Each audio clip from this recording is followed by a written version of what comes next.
I think we got a little bit of mo going into the open date. We need to get healthy. We need to develop our team. We need to grow from this tape.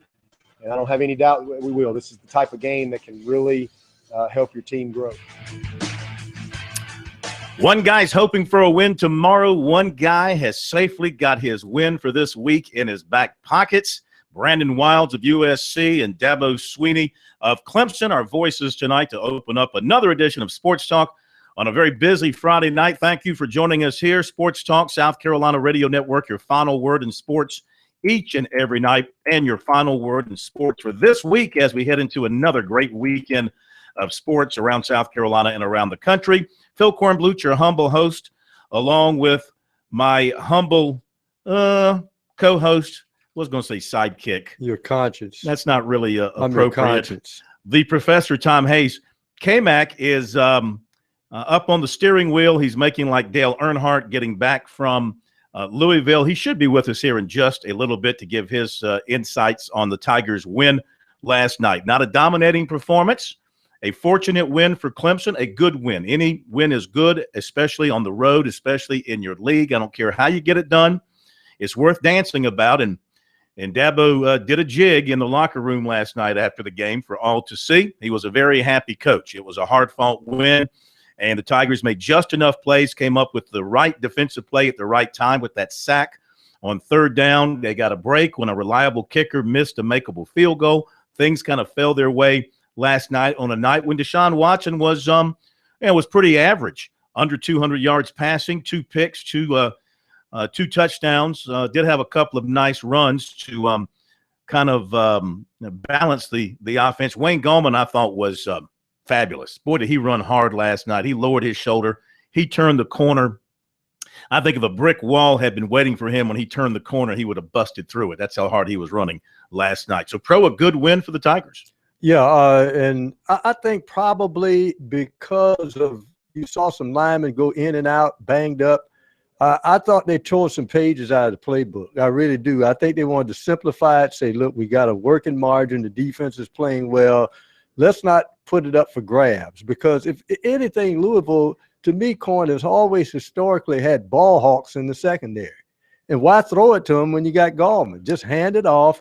Run some clock. I was surprised when I saw the time of possession because I thought Clemson had a better time of possession than they had, but I think they only held it, 5 more minutes? No, about 10 more, a little about 8 minutes more. Yeah. The Tiger defense looked pretty good. I thought that they came up big when they had to. They kept Louisville's quarterbacks, and they ran really 2 of them in there all night and kind of kept them on the run. But I thought Jackson went in for Louisville and did some nice things with his legs and made Clemson's defense spread out a little bit. What do you think about the Tigers? We'll hear from you coming up.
All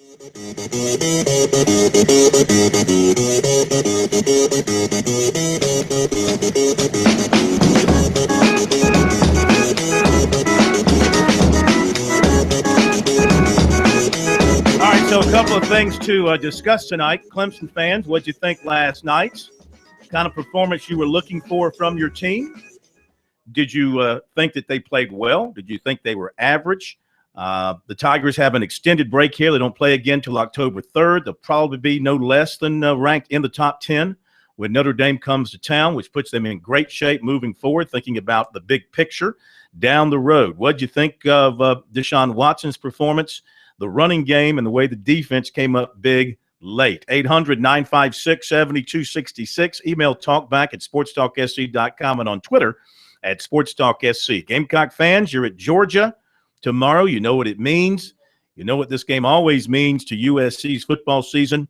Win it, and normally you have a good year. Last year, an anomaly to that, but you win it, and you normally have a good year. Can Perry Orth go in and be the hero? Will the Gamecocks run the ball? Will they slow down Georgia's running game to some degree? Can you see the Gamecocks, a 16-point underdog? Can you see them winning in some form or fashion tomorrow night in Athens? We'll discuss all those things tonight. K-Mac is now with us here in studio. Long ride back. Good to have you with us in one piece. And your thoughts on last night's game?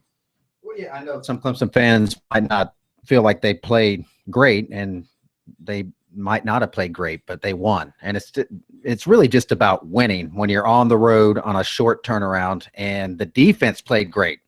You hold the team to less than a yard per carry rushing, a team that likes to run the ball. You get 5 sacks. You kind of impose your will. They dominated both lines of scrimmage. There's way more good to take out of that game than bad. How good is Louisville? I think they'll be a bowl team by the end of the year. They're 0-3 now, but they're not a bad team. They have some talent. They have some playmakers on that squad. So, yeah, Clemson's got to get better to have a special season, but there are all the pieces there for them to be really good. They're better than I thought they were going to be on defense. Did they come out of the game with any important injuries? Fru Morgan has something going on with his knee. Of course, they had all sorts of things going on the offensive line. Gore went out, then Fru Morgan went out, and they had to bring Maverick Morris from guard to tackle, and they kind of went backwards a little bit while they were getting that straightened out. Gore did come back, but Fru Morgan did not come back, and they don't know how serious that injury is right now. All right, so he is the one guy coming out of the game who's a little bit banged up. Yeah, the guy that I remember, at least on that offensive line. But everybody else seemed to come through relatively unscathed. All right, 800-956-7266. Like to get some phone calls on those subjects here early on, and we'll do that in a moment. There is a news note I want to pass along.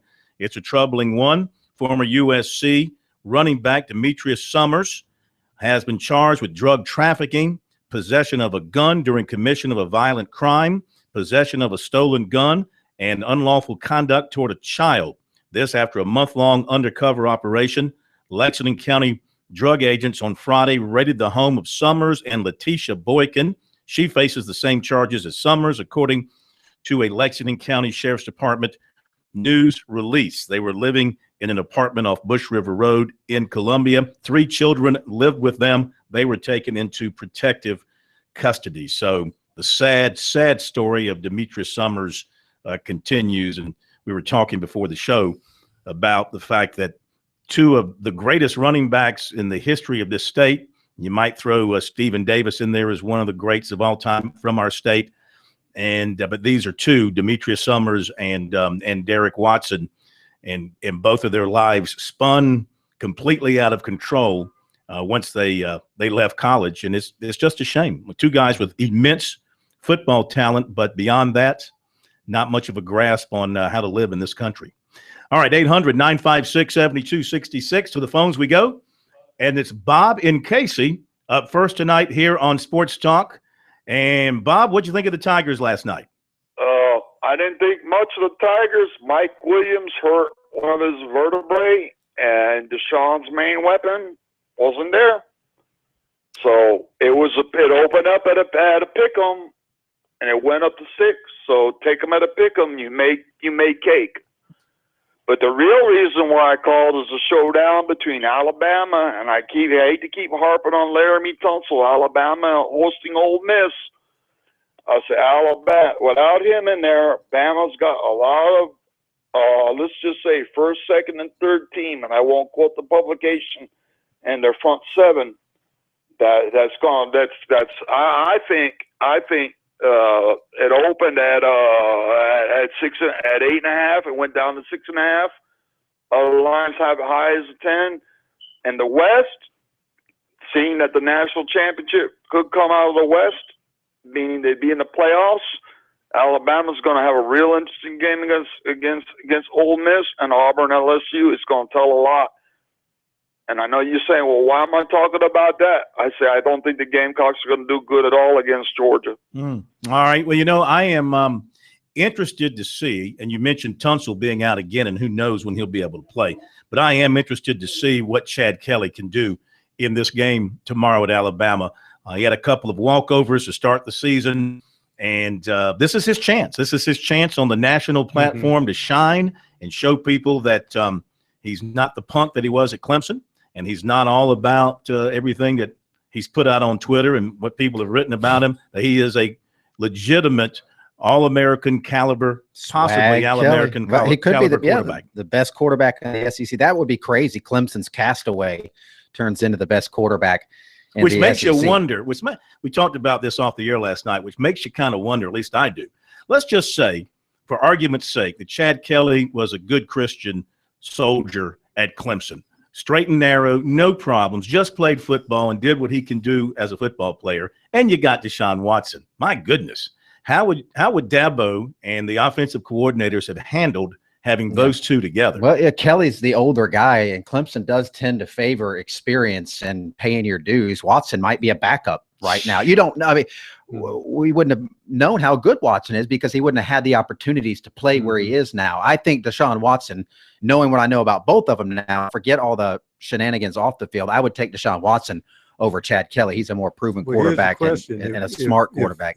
If Kelly was straight arrow at Clemson, would Deshaun Watson would have thought again about coming to Clemson? Well, he was already at Clemson when Deshaun. He already committed before. So, I mean, Watson didn't play great last night, and the caller mentioned Mike Williams, and they miss Mike Williams. He's their best route runner and a very good player. But Artavis Scott's a nice number two target. Artavis Scott, and they have these other guys. I mean, Deion Kane looks like Mike Williams. He's another big body in the freshman class. I mean, these guys are really good-looking players. Ray McLeod is making some plays, and Dabo pointed this out last night, and I thought it was a good point. He said they're not doing big things now, but they're getting out there, and they're contributing a little bit. And then next thing you know, late October, these guys are going to be comfortable, acclimated, and ready to roll, and that's how you have a big season. And I was talking to you earlier today, Corn. I said Clemson reminds me now kind of that 2010 Auburn team. And you go back and look at that national championship year of Auburn. They had to squeak by Mississippi State in the opener. They had to come from behind to beat Clemson in overtime. They had to come from behind to beat Kentucky on the road. They didn't look great. Nobody thought they were going to be a power contender. But as the season progressed, the offense started clicking. The defense started playing better, and they went on a run. Now, Clemson, I'm not saying they're going to make that kind of run, but they have that kind of team. They really do. They have a great quarterback, a solid defense, and a bunch of playmakers. All right, quickly back to the phones. And it's Billy in Florence. Hi, Billy. Welcome into Sports Talk. Hey, Phil, appreciate you taking my call. I agree with K-Mac. What his last remark. Before I make a comment on the game, boy, I tell you what, Corey Miller was all on top of that, picking up set. Tell him he doesn't need to be bitter because he got beat up on by Clemson a lot. But anyway, he picked Louisville up. Well, it wasn't a bad pick. That wasn't a bad pick, actually. Yeah. I mean, that was a trap game for Clemson, and I thought Clemson might get beat too. In fact, I picked them to lose, and they very easily could have lost that game. But they found a way to win, which is impressive. But I don't think somebody's a dope for thinking Clemson on a short week was going to have trouble against Louisville. They did. Clemson was a 6-point favorite, and they only won by 3. So, I mean, Louisville, they outperformed the odds makers there, and Clemson does not get a cover. So, yeah, it was Clemson very fortunate to win that game. Missed field goal. Team's gaff with that kickoff return. That almost – Well, we talked about that after Appalachian State, that Appalachian State had good returns, and Clemson's defense against kick returns needs to be improved. Back in a moment.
All right, back to Billy in Florence.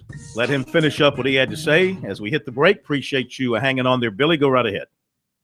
Hey, no problem, Phil, and I'll make it quick. And hey, the impressions I came away with the game last night, I think the Tigers have really, really potential to be a great team. I think they're a very good team because let's face it, Phil, you and K-Mac probably agree. I'm not going to put words in your mouth, but y'all just spoke about how the potential Deshaun has. He don't have those type of games. And Louisville, like Dabo referenced to, tries to, Clemson had to shove, 6 days of material into 2. And Thursday night, Louisville's been battle tested. Auburn, I think, is overrated, but hey, they've got a lot of good athletes. Auburn does. And Houston's a solid team. And the bottom line, Louisville's been tested. And Clemson was battle tested. I thought the interior line, pointing towards Shaq Lawson. My God, man, that guy is a first rounder. He's not the pass rusher Big was, but he contains the run as well as I've seen. And I'm saying it right now. I think Shaq Lawson, and there's been some great ones, is one of the best interior linemen, one of the best interior linemen it has been through the Clemson program. And I'm going to say this and take it off the air. Clemson's defense, it does look like it's going to be kind of a top 10, top 15 defense because of Venables being an elite coordinator, one of the best coordinators in the country with tons of NFL talent on that team, especially the secondary with J-Ron and McKenzie. But Clemson on both sides of the ball, I think it's going to be really, really good on that offensive line. I think that Mitch Hyatt, as a true freshman, is kind of came in a little more mature than your ordinary freshman, as Dabo referenced to. But I really do think Clemson's still set up. They were battle tested. Todd Grantham is familiar with Clemson when he played in Death Valley when Georgia came to Clemson. So, and Bobby Petrino's no idiot, even though he's bad clock manager, and he's proved it against Auburn and Clemson. But Clemson came away with a win, Phil, and they were battle tested on the road. Great teams find a way to win, and I'm gonna take it off the air. And if you guys want to comment on my comments, that'd be great. If not, good show, guys. All right, thank you very much. Any win again in the league on the road, it's a good win. They had to do to win. They got a lot of things they can improve upon. They have got to improve the defense against the kickoff. They averaged 40 yards a kickoff return. Louisville did last night, including a 100-yard return for a touchdown. The average. Well, getting Amon Lakeup back to kick it through the back of the end zone, that automatically helps your coverage. Right.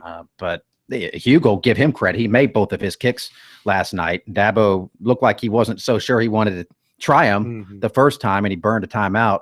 But he went out there and knocked down 2 kicks, and the Louisville kicker, who was an experienced good kicker, shanked the very makeable kick. That was the difference. Tigers did a nice job against the run again last night. Louisville couldn't do much there. They did hit a couple of big balls down the field on Tankersley's side. I don't think they challenged the others. McKenzie Alexander. Once the guy dropped. McKenzie got beat a little bit, and the guy dropped the pass. But that was it. You very rarely see him tested like that.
All right, it's Sports Talk, South Carolina Radio Network, here the night after Clemson takes care of business at Louisville, and the Tigers go to 3-0 on the season, run their current winning streak to 6, their winning streak on Thursday nights to 5, and their winning streak against non-ranked teams to 30.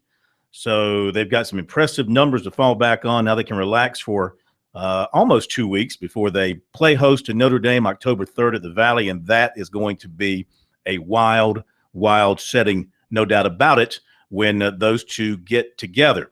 And Dabo Swinney, before, I guess this was after, he did his little dance in the locker room with his players and put on a little show for them, showing that he was extremely happy with the victory. He spoke with the media after the win last night and talked about a good win against a good opponent.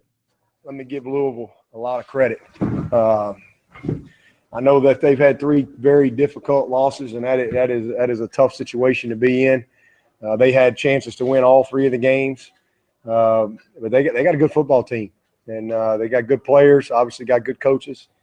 We're very fortunate to get out of here with a win. Those guys fought; they never gave up, fought all the way to the end, and gave themselves a chance to win. So give them credit for a hard-fought game. But at the end of the day, I'm so proud of our football team. Coming in this game, everybody kept asking me, "What do you know about your team? What do you know about your team?" And I said, "Well, the only thing I can tell you is we've shown up, we've competed our butts off, and but we haven't faced any adversity. And when you go on the road, find out what type of mental toughness you have.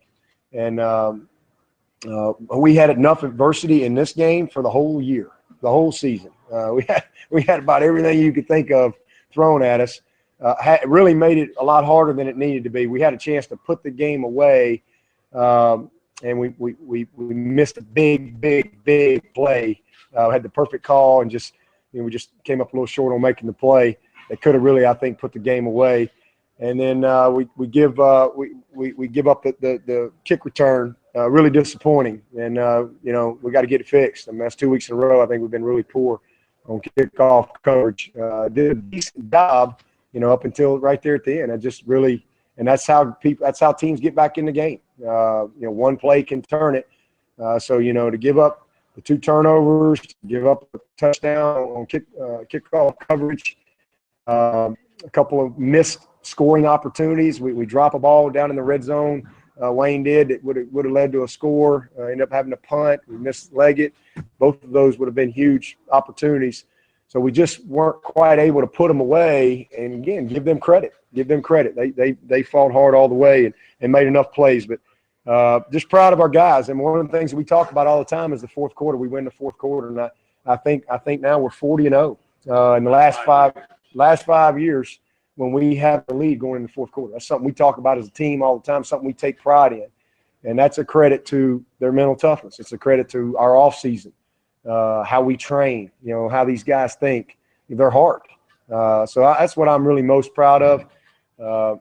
Every game is a season of its own. They're all hard to come by.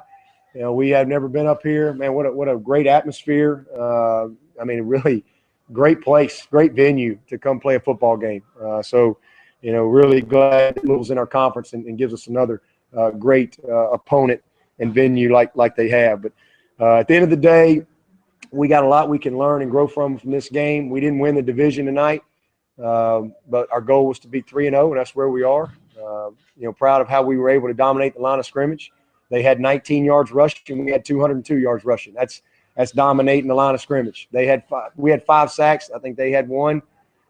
So I'm really proud of the guys in the trenches. That's where the game is won, and I really felt like they took it over on both sides. Deshaun had a heck of a game.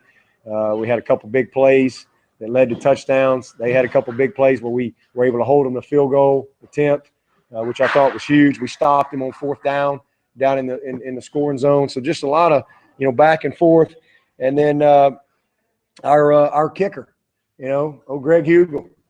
Made 2 big kicks. This kid is, I told him he's getting promoted to Publix. He's our kind of our grocery store kicker, and he made 2 big kicks. They ain't easy. I don't think anybody wants to come out in them stands and walk out there in front of all those people and walk out there and kick in pressure situations. So my hat's off to that young man and the mental toughness that he displayed. And then Wayne Gallman, Wayne Gallman, 135 yards rushing. He was the difference in the game, along with the guys up front. So, glad to get out of here with the win. I think we got a little bit of mo going into the open date. We need to get healthy. We need to develop our team. We need to grow and from this tape. And I don't have any doubt we will. This is the type of game that can really help your team grow. And that's what we're improving. That's all I can tell you. We're not a great team yet, but we're improving, and our goal was 3-0. That's where we are.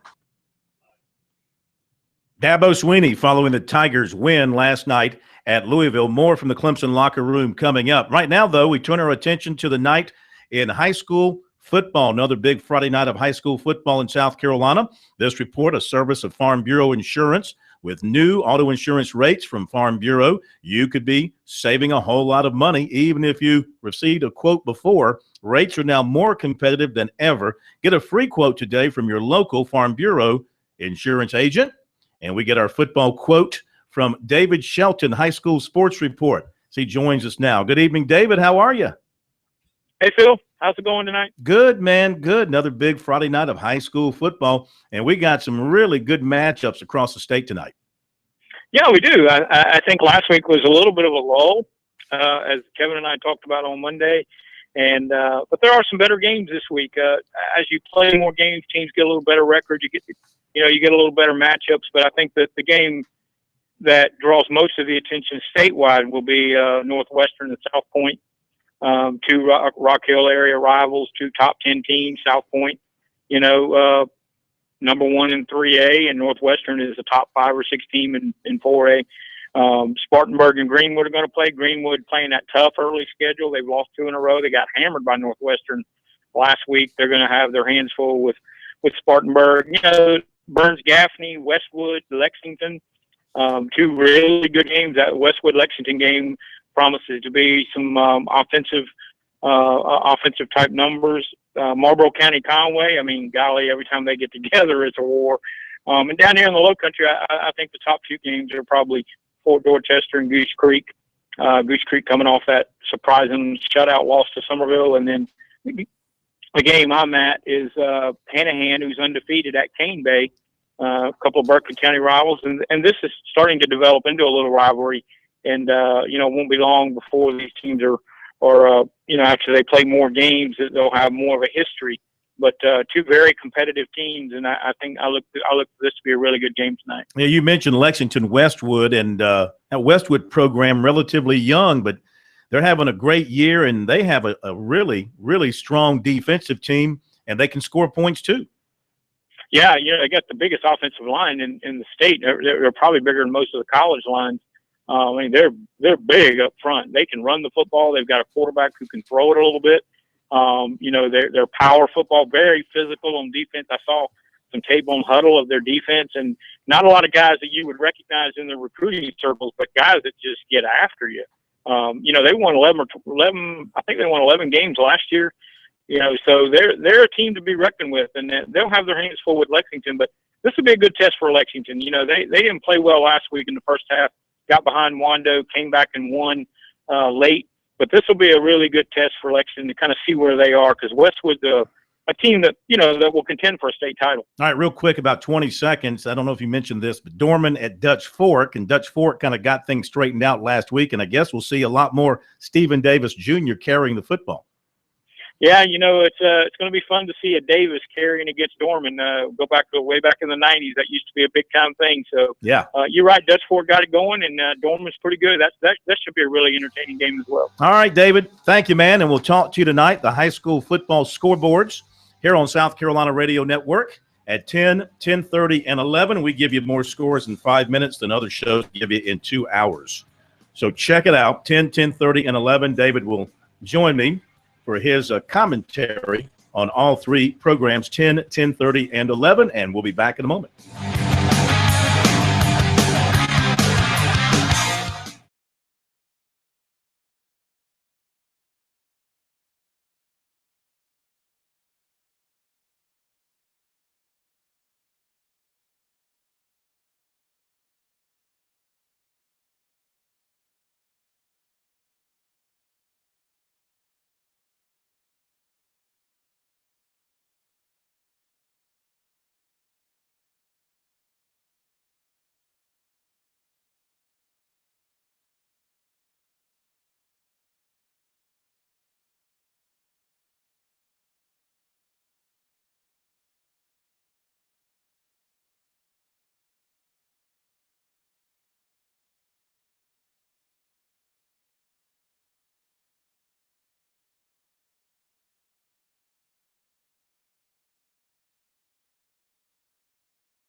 Time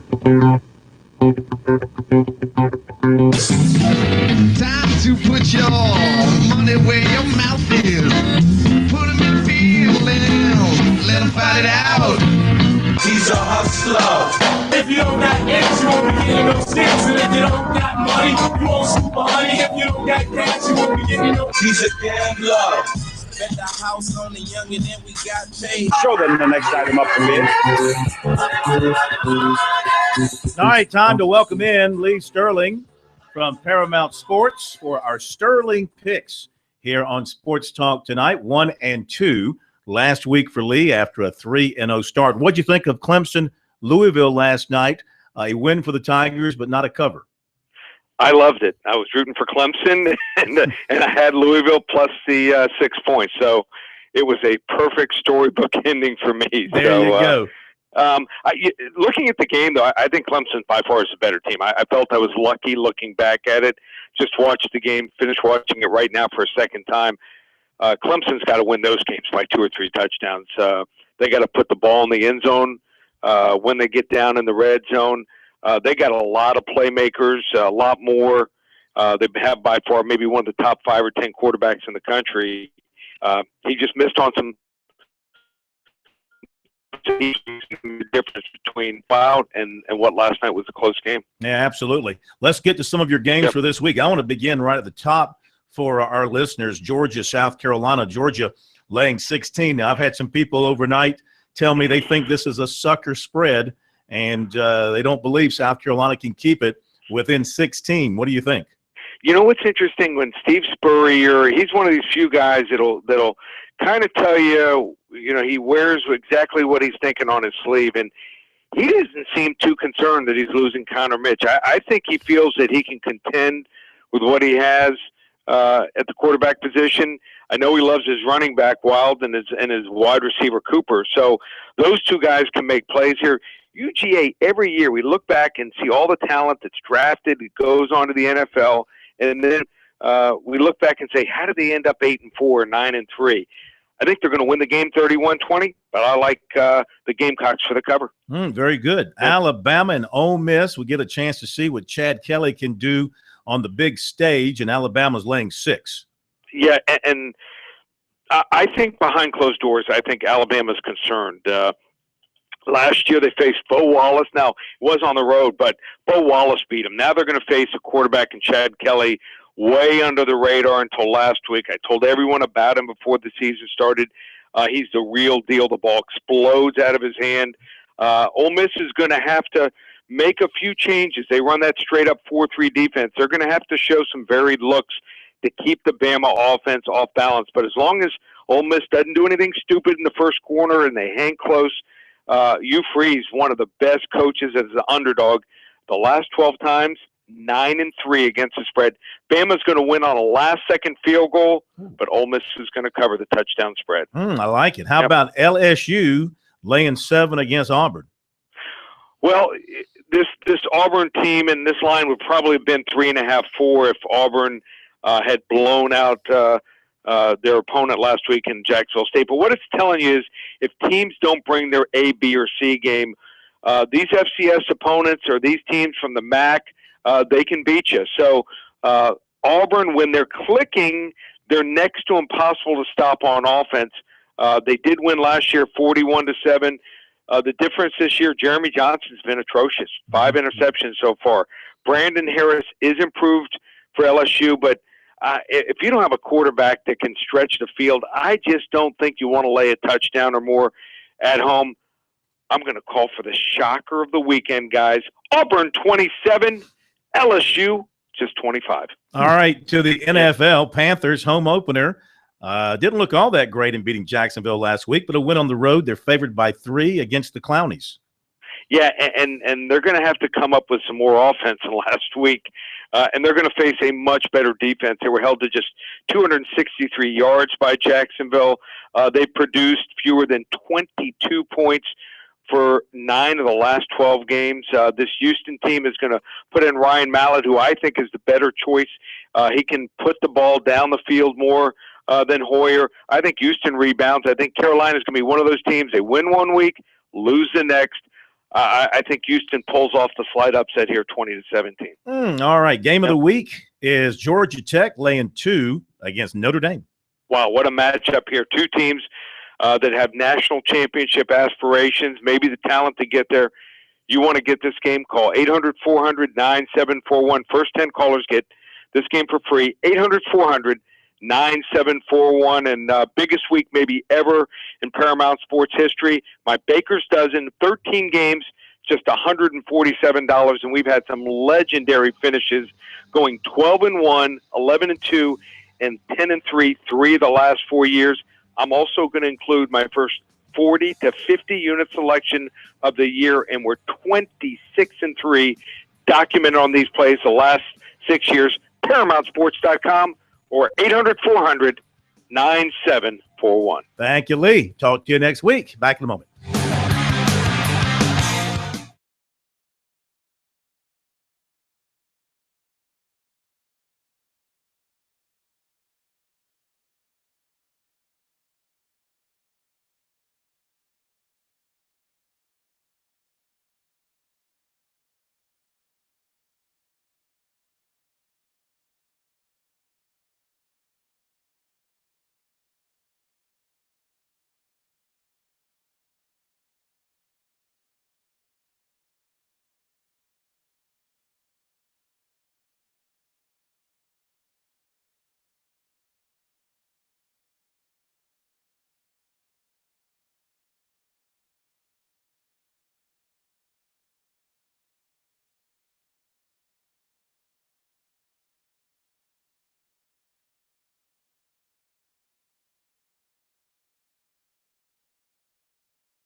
All right, coming up next hour, more from the Clemson locker room. Deshaun Watson and Brent Venables. We'll hear from them, and we'll continue with your calls, your react to Clemson's win, and look ahead to South Carolina and Georgia tomorrow in Athens. We've got some recruiting for you here now on Sports Talk, and our recruiting is brought to you by Future Scholar, South Carolina's 529 college savings plan. Back to school time, a great time to invest in a loved one's college education. Visit futurescholar.com for more information. Couple of notes recruiting wise. Defensive end Ja'Kai Polite of Daytona Beach, Florida, has not taken any official visits for games yet. He plans to eventually. He does know the 5 schools he plans to see on official visits, but he hasn't set up any of those dates. The 5 are USC, Tennessee, Miami, Auburn, and Florida. He said USC recruiter Steve Spurrier Jr. is in daily touch messages and is recruiting him hard. He said that Spurrier Jr. told him that he reminds him of Melvin Ingram. And he said he likes how they are rebuilding there at South Carolina. He's never been to USC, but he has seen Miami and Florida in the past. He said Miami is also making a strong push, but all the schools on his short list are recruiting him hard. No favorite, no decision until after the season. Last year, he had 82 tackles and 13 sacks. And in-state Emerald defensive back KJ Chamberlain committed to Appalachian State. And there you go with the recruiting. Don't forget to check out our recruiting all the time online on our website, sportstalksc.com. You can also follow us on Twitter, our recruiting on Twitter, hashtag ST Recruiting. Speaking of Twitter, K-Mac, from your conversations last night with the Tiger fans during the game, what kind of feedback were you getting from them? Well, some were disappointed. Fans now, they want you not only to win games, you have to just annihilate teams that they think you're better than. But I think most of them are very happy to get that win. There's not a bad win on the road. We're 25% of the way through the season for Clemson, and the Tigers are 3-0. Deshaun Watson has made it through the first 3 games without an injury. They've had some guys go down, but they've still had other guys step up. They're playing a lot of people. This is a young team. They're right where they want to be. Other teams are getting beat up, so they have to feel pretty good. And one thing we saw last night, a little bit more of the offense, a little bit more called running plays for Deshaun Watson. Yeah, they're turning him loose a little bit, and he makes such good decisions. He missed on some throws. He didn't have his sharpest night, but he still played pretty well. And I tell you, the other thing is Tony Elliott is doing an excellent job calling plays. The funny formation touchdown call that he knew right when to do that. They're moving at a quick pace. They don't look discombobulated or unorganized out there. So give him a lot of credit for the way he's managing that offense. And I thought they tore some pages out of the offensive book because of the shuffling on the offensive line. They had to tone it down a little bit. Okay, the top of the hour break is here. We will be back with more from Clemson. We'll look ahead to USC and Georgia. And, of course, the full Monty on NASCAR. Rain has washed out qualifying in Chicago. We'll be back.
Live from Columbia, this is Sports Talk on the South Carolina Radio Network. Be a part of tonight's show.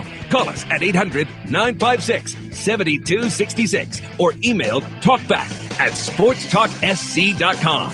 Now, here are your hosts for Sports Talk, Phil Kornbluth, Kevin McCrary, and Tom Hayes.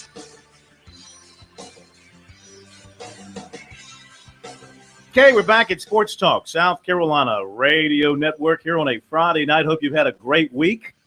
We thank you for making Sports Talk a part of your Friday night exercise, whether you are out and about to a high school game, maybe you're just out for a walk, playing some golf or something here late this afternoon. Maybe you're, I don't know, swimming or sitting on the porch, whatever the case may be. Glad to have you with us here on Sports Talk. Hope you're with us, of course, each and every night. Don't forget, high school scoreboards tonight at 10, 10:30, and 11.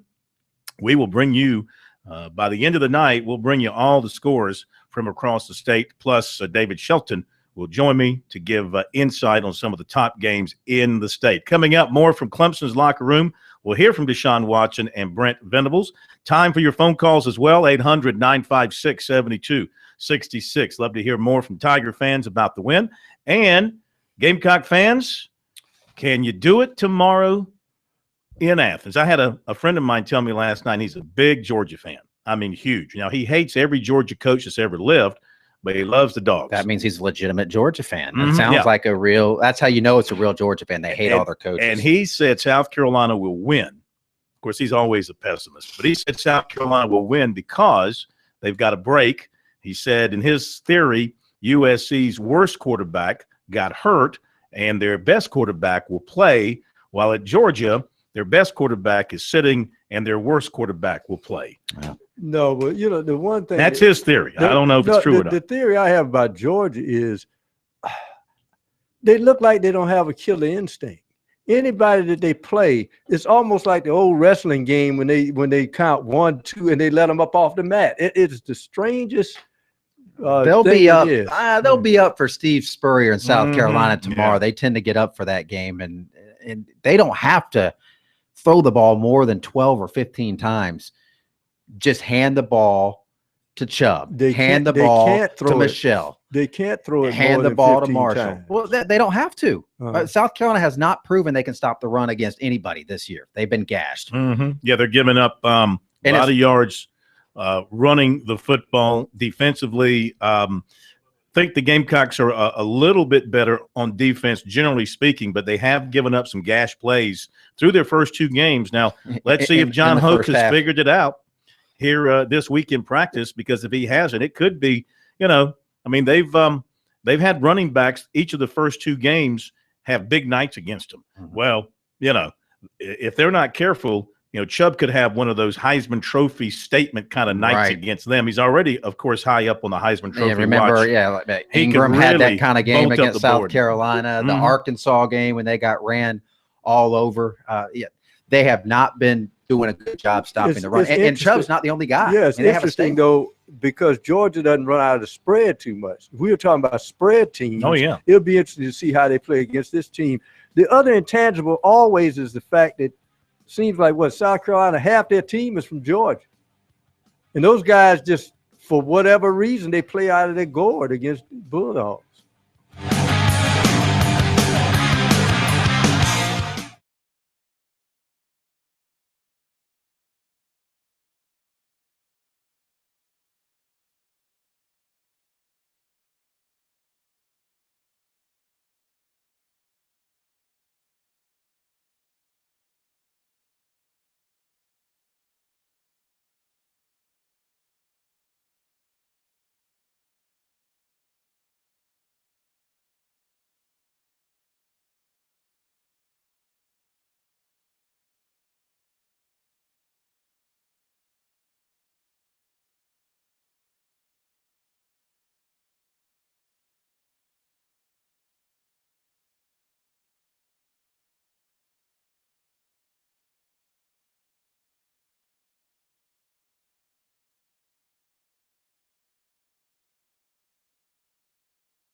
And we're back. Sports Talk, South Carolina Radio Network, 800-956-7266 is our phone number. Email talkback at sportstalksc.com. Sports Talk brought to you by Future Scholar, South Carolina's 529 college savings plan. Back to school time's a great time to invest in a loved one's college education.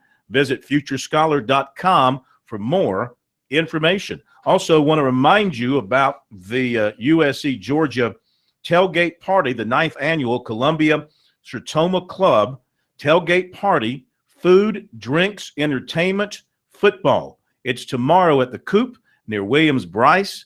Things begin at 3 o'clock, and they have a great time, and this is a major fundraiser for the Columbia Sertoma Club, and they do a terrific job in the Midlands area.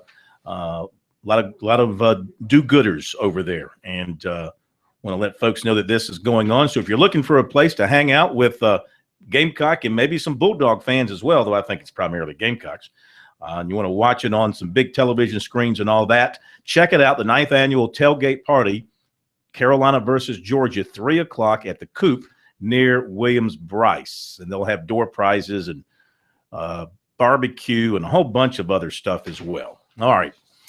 Back to the phones we go here on this Friday night. And Brian in Chapin, welcome into Sports Talk on this Friday night. Good to have you with us. How are you?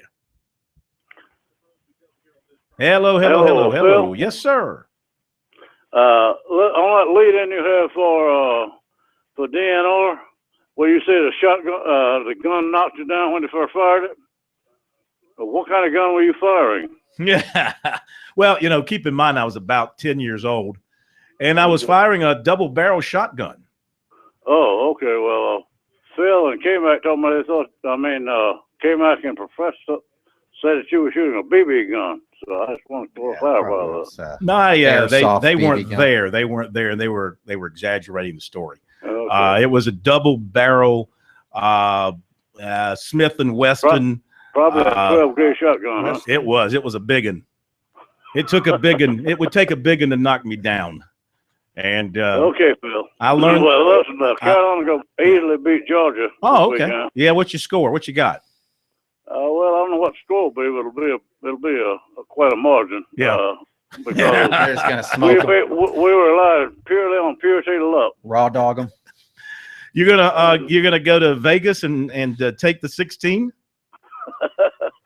Yeah, I will take the 16. Yeah. Okay. He doesn't need the 16. He's taking them straight up. Thank you very much. Appreciate your phone call. P.S. Corn, that's Smith & Wesson, no T. It's not Weston. Wesson. I said Wesson. No, you said He is Weston. Weston. Just want to clarify that for the audience. You always want to the be great Tiger accusing a infielder. slip of the tongue there. No, but I mean, mispronunciation. And Had a little extra saliva. It sounded like Weston, but it was really just clarifying. That's all. And just I think you're a fan of guns or the Second Amendment, Corn, and I'm a little disappointed. just so I can confess, I've been knocked down by a double barrel too. That's all my dad hunted with, because actually it might have been a single barrel. Now that I think about it. See, the key point about a double barrel shotgun is if you're hunting game, the only thing you have to do is be in the vicinity of the game.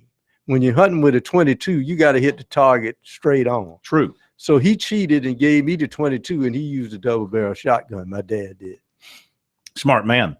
Thanks for your call. 800-956-7266. Lines are open. If you want to join us, we had a caller just there say the Gamecocks are going to romp tomorrow. I think they'll be happy with just a one. If they win, and you've seen the video of Dabo dancing in the Clemson locker room last night, which, was obviously joy and happiness and getting along with his players and getting down on their level, but also knowing that video would go on Twitter and go viral in high school and recruiting circles. Well, he does that after every game. That's their thing. Yeah. So my question is, it's not a new thing. If the Gamecocks were to beat Georgia, would Spurrier break it down in the Gamecock locker room? Could you imagine Spurrier doing the whip? He just go to the Sprite can. That would be heavily a sight to behold. Steve Spurrier doing the whip. Maybe he needs to. Well, he did it. Do you think he would do the whip for a 5-star? He did it for Marcus Lattimore. He danced with his mother. Got down, started dancing. I think it was. Like, and it wasn't the cha-cha-cha. I imagine more of a regular dance. I don't think they were. They weren't ballroom doing dancing. The whip. No, they weren't ballroom dancing. They were They were doing some funky stuff. Funky. Steve Spurrier getting funky with it. Yeah. But I was talking to somebody from Georgia, the beat writers, this afternoon, and Bulldog fans, they still worry about this game despite the big spread and everything else just because of Steve Spurrier. I know. And he has had their number so much, and they're thinking, they're hearing the stuff about Nunez, and we struggle against these mobile quarterbacks. What are we going to do? Spurrier, he's probably seen something on tape that a weakness they think of he's ours. just going to snap his fingers and all of a sudden this juggernaut's going to show up. You've got to have players. I mean, Spurrier, and he'll be the first to say this. He said it this week. Yeah, I beat him a lot at Florida because we had way better teams than Ray Goff's teams. But and here are the years here. Sans last year when they stole one. They did steal one last year. They had a better team than Georgia when they beat them. Here's a couple of scary national rankings for you to consider for South Carolina. Red zone offense, 92nd in the country. That's not going to get it done. That's not good. Rushing defense, 103rd in the country, giving up 207.5 yards. I think that's like 40 spots higher than they were last year, though. That's rushing defense, not total defense. Total defense, total defense. I said going into the year, I would expect them to be in the top 40 by the end of the season. They got a little ways to go. Total defense, they are 87th. But guess what? Total defense in the second half, I bet you they're 10th. You know, you're probably right. Yeah. You want to know something though? If they hadn't had that personal foul, they bring the touchdown, they win the game. They're 2-0, and those stats would have been. That has been been your thing. No, but hold on, let me ifs and buts were candies and nuts. The shortest, one of the shortest words in the American language, American language in English. But you're not listening to what I'm saying. The shortest word in English carries so much weight. No, but you're not listening to what I'm saying. But it didn't happen. No, it didn't happen. But guess what? If it had, those stats would have still been the same. But it would have still been the same. When you lose these sort of things, I'm saying those stats would have still been the same. That's what I'm trying to tell you. Win the game. That's primarily what. Good impression there. Very good impression. Deshaun Watson didn't have a great game last night, but he was good enough. Had a couple of touchdown passes. Very nice one down the middle early in the ball game to get the Tigers off to a good start to the young walk-on who's now on scholarship, Renfro. But he did have a couple of picks. Here's his thoughts about his performance and the win. I wouldn't say sharpest, but it's hard to win on the road, especially in this environment. Louisville is a great team, great program, have great athletes. So, it really doesn't matter how I play as long as we get the W out. And, that's what we did tonight. What do you say about Wayne and his control running game? He did a great job. He was running hard. And, before the game, I told him, hey, it's your time to shine. And that's what he did. How much does it help to have a guy that, he's running with some pretty good authority tonight. How much does that help the offense and kind of take it to the next level? It's great, especially kind of balance off the offense, the running and passing game. And, the offensive line did a great job of opening up the holes and creating a new line of scrimmage. And that's what they did. And he kind of followed them and just ran hard and, got what he can. What did you see on the throw to Hunter? I just seen cover 2. And, Hunter ran a great route at a beater. And, I just threw it in, and he made a great catch and ran it in for the touchdown. Did you know you were going to get hit on that play? Nah, my eyes was down. I kind of felt, the pressure, but, I just got rid of it in time, and he made a great catch. All right, Deshaun Watson following the Tigers' win last night in Louisville. How did he look to you after the game in the gaggle with Remedial? Oh, looked fine. Yeah, he looks absolutely fine, and he did have an off game, but that's not a bad off game. He had about 200 yards passing, a couple of touchdowns, ran for another 50 yards. He had the 2 picks. The first one, that was a great interception by the linebacker. The second one in the second half, that was just a bad throw. He just threw a jump ball to Artavis Scott. That was easy. That's the easiest pick that DB will ever have, probably. All right, comments from Brent Venables coming up.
right, Clemson defense was pretty salty last night. They clamped down when they had to, got the big sack late to stymie what could have been a rallying drive by Louisville. So Brent Venables and his done once again. Of course, he's one of these guys that's never really satisfied.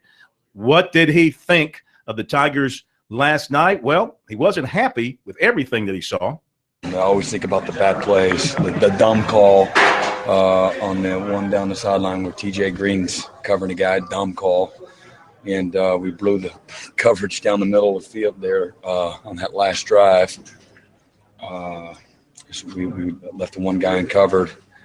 But golly, I loved watching our guys battle. What a fun game to be a part of and watch those guys go out. Really something we really talked a lot about during the week. You got to have that road dog mentality, and you got to have an edge to you, toughness about you. You can win these kind of games where you're going on the road, not only to go on the road, but play a program that's got the tradition that they do and going to have the kind of atmosphere and on the stage that it was on. A team that was desperate, and I don't know how many years it's been since they've been 0-3, but I know it's a whole bunch of them. And winning the line of scrimmage and stoning their run game and creating pressure was something we talked about. The only way we had a chance to win was that, and really we also said right before we left the hotel, we're going to have to come up with a stop on defense to win this game. And lo and behold, our guys were ready for it and really embraced the moment, and neat to see them have that kind of success there. And so it was good. How much has Kevin Dunn improved to put himself in the position to get the sack? I didn't think he was a North Texas guy when I first got here, and I told him that too. Back when I hated myself, but no. He's a self-made guy. Obviously, Marion's done an incredible job getting him, to learn how to be a defensive end. But the guy's really put a lot of work into his body and his understanding, his technique, and ultimate guy in regards to paying the price and waiting his time. And things don't always happen on our time, and that was kind of the message.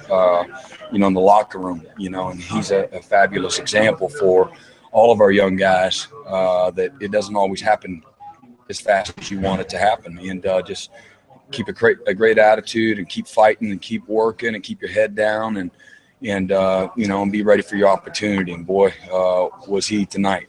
But he's not the only one. There's a bunch of them, but that's neat to see. And he's had great humility all along the way. All right, Brent Venables.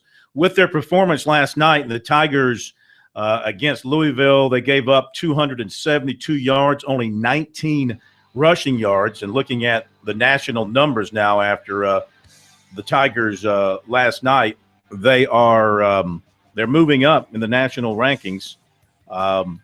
They are where did I just have 22nd. What'd I say? 22nd. Yeah, 22nd in total defense after their performance of last night, allowing just under 261 yards per game. Back in a moment.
Okay, we're back. Sports Talk, South Carolina Radio Network, here on a Friday night full of football, but it's also the opening of the Chase in NASCAR this weekend in Chicago. We welcome in our good friend Monty Dutton for the full Monty on NASCAR.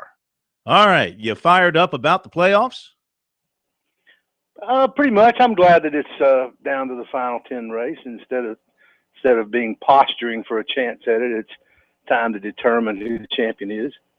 We have Kevin Harvick today in practice. At the time that we talked to you prior to qualifying, he was the fastest in practice at over 188 miles an hour. He has a couple of wins in Chicago. Looks like he's come off the truck in good shape and ready to go out and do some big things. More than anyone else in the sport, Harvick this year has come off the truck in good shape because, you know, he's finished second 10 times. And so I think that the Chase can be won two ways. Harvick won it last year, and I think that he is the most likely driver to string together one finish near the front after another.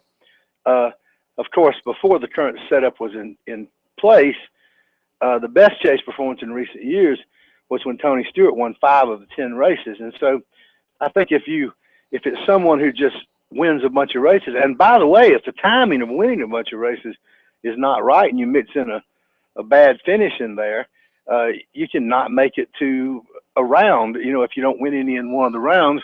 But I think that based on winning a bunch of races, as I said, there are different ways you can do it.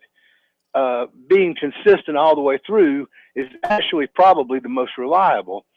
And one of the reasons that Kyle Busch has had such a great career, but has often fizzled in the Chase, is that Kyle Busch is prone to having those off weeks. Mm-hmm. And so, you know, I mean, I'm not a big fan of the format because I think there's a certain randomness to it where luck plays a role, and you can, you know, get like Ryan Newman was the runner-up last year and never won a race all year.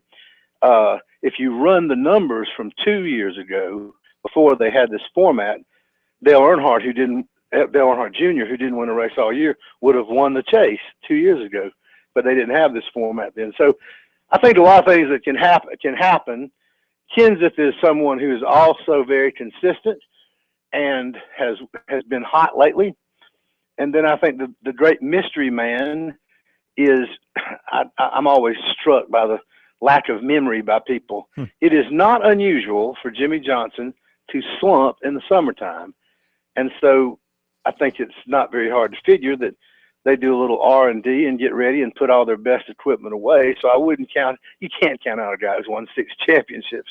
So there's a lot of people can win this thing, which is the way it's designed. Sure. I got to believe that the pressure is the most on Earnhardt Jr. because he is the only driver of your elite drivers, your highly paid drivers, your drivers from the elite teams. He's the only one who hasn't won a championship. And, I mean, you got to figure the pressure is really on him to step up and finally get that first title. Well, I don't think he's far beyond Harvick in terms – this year Earnhardt Jr. has also won 2 races.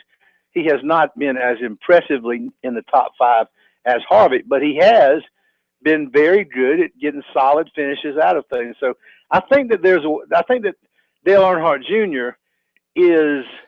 probably has a better chance than maybe what people would think at first glance, because I believe that his race-to-race consistency and not having any particular weak spots will benefit him. How about the announcement today in Chicago about Jimmy Johnson signing a contract extension with Hendrick Motorsports? Going to be with them a little while longer for sure. Well, Jimmy Johnson has not only always been at Hendrick, he's never been without the same crew chief. So I don't think it's earth-shaking that he's going to his career is going to run its course at Hendrick Motorsports. And, you know, by the way, look in all sports, you know, that's always a when like when you have Derek Jeter with the Yankees, it's rarer and rarer for one player to spend his whole career with one team. Mm-hmm. But even in NASCAR history, certainly one of the reasons of the greatness of Dale Earnhardt and the greatness of Richard Petty is that they never had those times where they went somewhere else and floundered for a while. You know, guys like Bobby Allison and David Pearson and Cale Yarborough drove for a number of teams through their careers, and they had their ups and downs. But with Richard Petty, with Dale Earnhardt, with Jimmy Johnson, those guys, part of the reason for their overwhelming success is that they stayed with the same team and they were around people. And there was a winning formula that never went away. It's the full Monty here on NASCAR with Monty Dutton. So tell us what we need to know about the Chicago track and the aerodynamic package in use this weekend. Well, I think that what's interesting is that this track, Chicago is an intermediate track. Like there are a lot of, you know, the plurality of the races in the season, and 6 of the races in the chase are at tracks that are like it. Now, the strange thing about this is that since NASCAR has been experimenting with the rules, there hasn't been a race on one of these tracks with this package since early June. And so there have been some drivers who have fallen off during the experimental period, and you wonder if they're going to be right back in business. One person in that category would be Martin Truex Jr., who, and I mean, you might find some people, and also Jimmy Johnson, who, oh, by the way, won 4 races back before all this happened. I think it might play back in the hands to all the people that scrambled when they were experimenting with rules, going back to where they were just fine. Mm-hmm. Might bring the Chevys back up to the front, whereas all the races recently have been won by Toyotas and Fords. Yeah, wouldn't that be a shock? What about the tire compound for this weekend? I don't think the tires are going to be there's a little bit of uncertainty just because this chase race is the only race at Chicago. But what works at Kansas, what works at Las Vegas, what works at a number of other tracks, there's not. I don't think that there is. I don't think that there's enough variance for where this is going to be a problem. I don't think tire problems will be much of an issue Sunday. All right. So who do you like on Sunday? Just to throw. How about Brad Keselowski? Mm-hmm. Okay, he's good to like. Yeah, it's a pick where he's not off the top of everybody's head, but he's also, while Logano has had the wins lately, Keselowski has been close, and he the race that Edwards won was one that Keselowski probably because of the way strategy played out at the end didn't. So I think Keselowski might be a good choice for Sunday. Mm-hmm. How about a dark horse, maybe a Timmy Hill or a J.J. Yeley? I'm not going to go that far down. Yeah. Anybody down the chart you would look. Well, I think that you always look as an underdog at someone, even though he's had a fine year. But I think Truex might be a good dark horse pick. He's in the chase, or maybe how about if somebody outside the chase, like Casey Kane won? Yeah, but I don't think that'll happen. I think somebody like Kurt Busch might be a good dark horse. I'd like to see Jeff Gordon get a win. It will be an absolute shame if he goes through his final year without getting at least one win somewhere. We all would like to see that, mm-hmm. but I think it's reasonable to say that you know that'll be a very popular thing. By the way, Gordon could be consistent enough to win. He actually doesn't, though. But if you look at the actual numbers, though, when people start talking about people who should not be in the chase, and you look down the bottom at like Paul Menard, 16.7 average finish for the first 26 races. Jeff Gordon's average finish is only 16.0. That's a number that really is going to require a great deal of improvement. Monty, as always, we appreciate your insights. Have a great weekend. Enjoy the race. We'll talk to you next week. Thanks for having me. You got it. Monty Dutton, the full Monty here on NASCAR. Love hearing from Monty. Great stuff. You can get more from Monty on his blog, MontyDutton.com. That's MontyDutton.com. And he writes about more than just NASCAR. He's involved in a number of different things. He's also a novelist, loves writing books as well. And we'll be back in a moment.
right, back with you, Sports Talk, South Carolina Radio Network. Final minutes of the week. Don't forget, coming up tonight, 10, 10:30, 11, high school football scoreboards. Scores from all across the state here on Sports Talk and on South Carolina Radio Network on the high school scoreboards. Be sure to join us at 10, 10:30, and 11.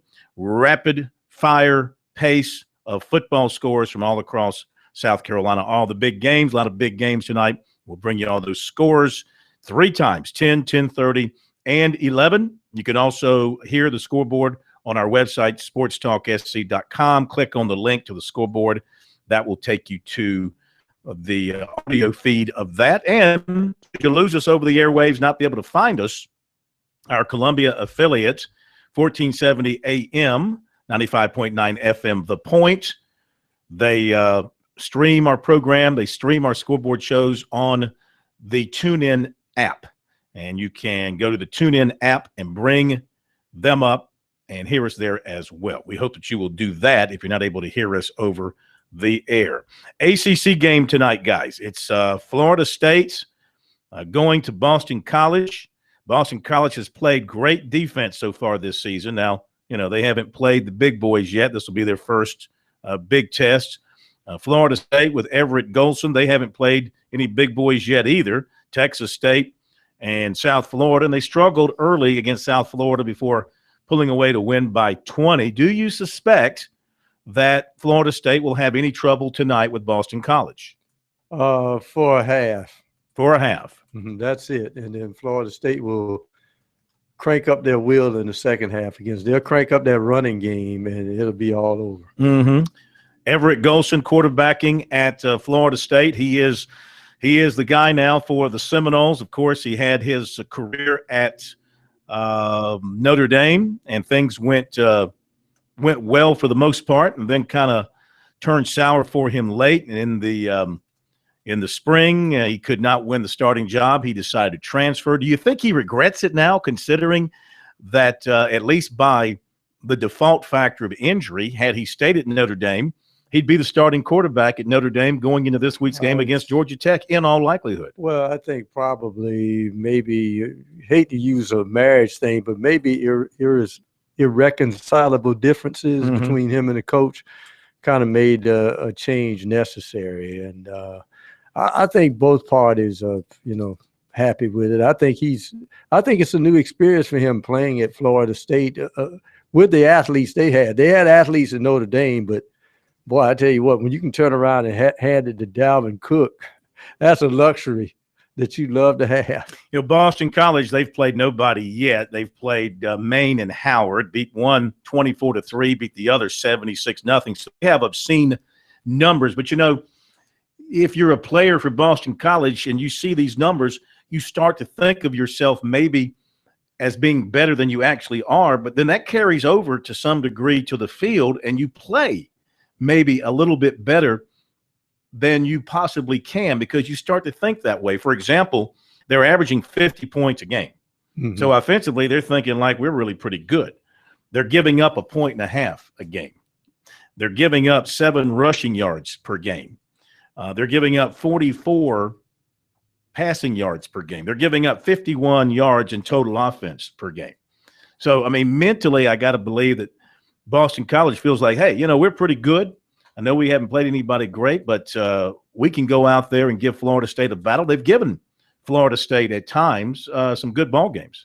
Well, the key point is you can't play out of character. What I mean by that is if you do the best that you can and you get beat, you shake the other guy's hand. But if you start handing them the thing, like fumbling and throwing interceptions, well, you beat yourself. And I think a lot of teams try to do things out of character when they play a team like a Florida State and end up handing the game over to them. Well, you can tell, Florida State did not start out as a national power in football. They had to come a long way from a teacher's university. Used to be an all-girls school. Yeah, not teachers, but all girls. I guess maybe it was a teacher's university, but all girls. But I know not all women are teachers. Okay, Trump. But typically, if it's a women's school, then most of them are going to be teachers, or they're learning how to cook, whatever the case may be. Oh man! But and clean house. But the point I'm getting at here, this tonight will be the 33rd time that Florida State has played on a Friday night. I mean, think about that. 33 times. And that means, you know, in those developmental years of their football program, they were playing a lot of Friday night games, which means they weren't very highly thought of. Now, this is this Friday night stuff the ACC is getting into. I don't know about it. They're trying to get as much exposure as they can. I don't think college football has any business playing on Friday night. That's high school night. No more than NFL should be playing on Saturday afternoon.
All right, as you all know, if you're following South Carolina football, Connor Mitch suffered a collarbone injury last week against Kentucky, but he also had a hip thing going on that got really nasty and infected. He had to go to the hospital and get treatment, was released earlier this week. But now there's a further updates, and K-Mac's working on the story right now. So what do you got?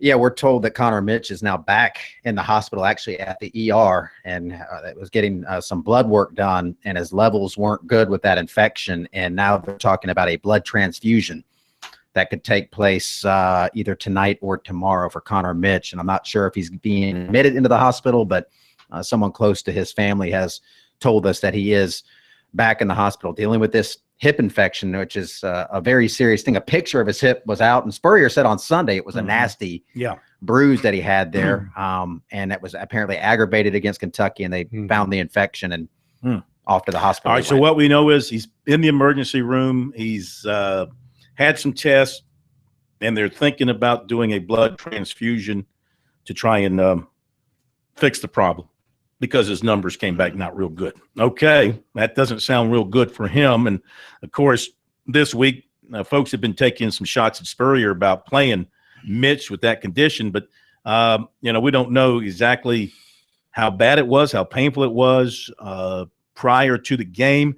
Spurrier said nothing about the hip in the postgame. He just talked about the collarbone. The hip thing didn't come out until we were Sunday. told. Yeah, we heard about the hip. Somebody Saturday night said he was in the hospital because of the hip. True. Not the shoulder. But again, Spurrier, he's not in a position to diagnose an infection. Now, there should be some people on that staff, you got medical staff that need to find that stuff. I mean, Spurrier is told, is he good to go? Can he play or not? And okay. so you put him out there. Nobody knew that we knew he had a hip injury, but we didn't know that it was this serious to where it would get an infection. All right, by the way, the Gamecock football team has tweeted out that they have arrived in Georgia and they're having their meal. That was about a half hour ago. Seeing a tweet here, Stephen Davis Jr. from Dutch Fork playing Dorman tonight, being tweeted out here by someone there. Looks like a knee injury in the first quarter. Stephen Davis Jr., who scored 7 touchdowns last week. So we'll keep an eye on that tonight for you.